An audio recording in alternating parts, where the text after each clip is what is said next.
Hey everyone, Nat Daddy here with another quick Omni review. Today we're going to tackle Volume 1 of Rom, the original Marvel years.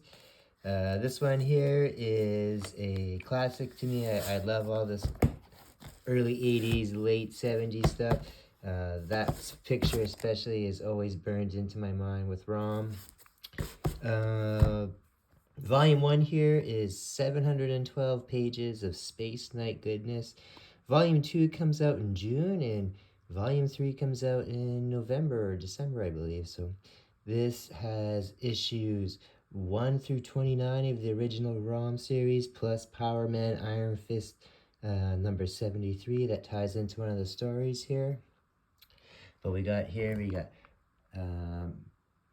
after more than 4 decades, Ron's thrilling adventures in the Marvel Universe are collected at last.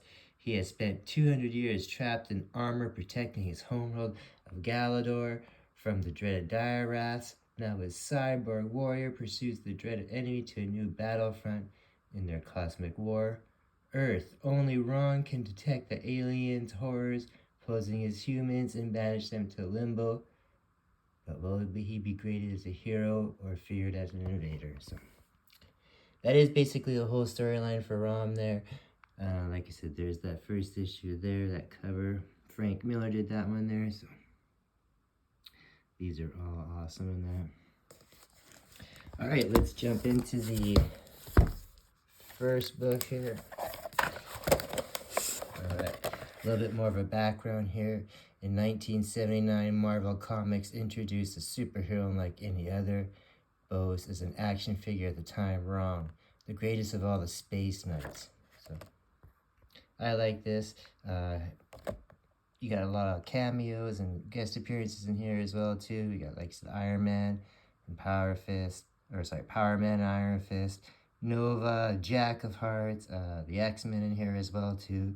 You got S.H.I.E.L.D. in here. Rom comes to Earth looking for these Dire Wraiths. They're kind of these space evil demons. Shapeshift. Only Rom can see them in their Dire Wraith form. Everyone else sees as humans. So when he comes to Earth and starts zapping them with his neutralizer ray, which looks like he's killing humans when he's actually just transporting the Dire Wraiths to the Limbo dimension, they automatically think that he's a killer in that. So they've been fighting for over 200 years. Rom was once this human-type figure that volunteered to be part of the Space Knights, where his body kind of gets fused cyborg style into this space armor. So kind of gives you that feel of the Silver Surfer that kind of gave up his life to be a hero.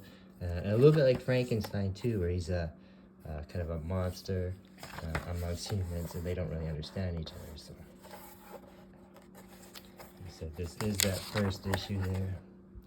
I actually have this issue out at CGC right now, hopefully coming back at 9.6 or 9.8, so we'll see what happens there. But we got Rom as he crash lands on Earth,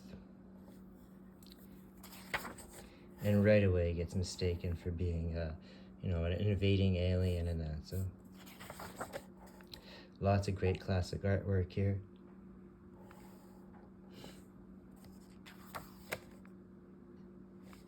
And like I said, it is the same kind of story over and over, where Rom is after these Dire Wraiths. These Dire Wraiths have kind of infiltrated all levels of humans, government-wise. Yeah, I know. And now he's on the run, and he's fighting against them and humans at the same time. He's dealing with being lonely, and his world being far away, somewhat destroyed. We meet some of the other Space Knights later on in here. They've been trapped in our dimensions and that. So, of course, you always have the hero that's been betrayed by friends and family, and then hopefully get their comeuppance and redeem themselves towards the end. He does always interact with these two people there, Brandy and Steve. Brandy reminds him a lot of his love from his former life. There's again some of these great covers. Every page in here I love, because I was a big S.H.I.E.L.D. fan. This is the one where they're going after the X-Men. And this is in classic Marvel greatness time-wise too. This was rated, like I said, 78, 79, 80 in that. So there's the Space Phantom. Like I said, Rom, when he zaps the Dire Wraiths, he sends him over into like a Limbo zone, Phantom zone type of thing. And again, here are some of the other Spaceknights that show up later on. Here he is, of course, having that typical superhero meet up where they figure each other are bad guys and have to have a showdown first before realizing that they're both good guys and they're going to help each other out and team up. So you can see how Rom's in New York and it goes out and he's an invading alien and all the superheroes are, of course, looking for him. You got Power Man and Iron Fist trying to help him get into the Baxter building, hoping that they would have a spaceship to help him get back to his planet of Galador. And he does get back there actually at some point to realize it's been all taken over. And it's been 200 years. Right. He actually becomes a herald of Galactus for a while as well, because Galador gets picked to be devoured for energy consumption by Galactus, so he becomes a herald to lead him away from there. Actually sends him over to the Dire Wraith dimension, and Galactus is actually not able to eat it and almost kills him. So it's like I said, over 700 pages.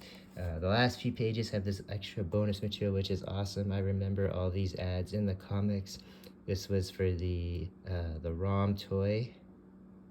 When the comic came out, they both kind of came out together. Again, some one-page art that was in other comics. The pin-up. And more of that art.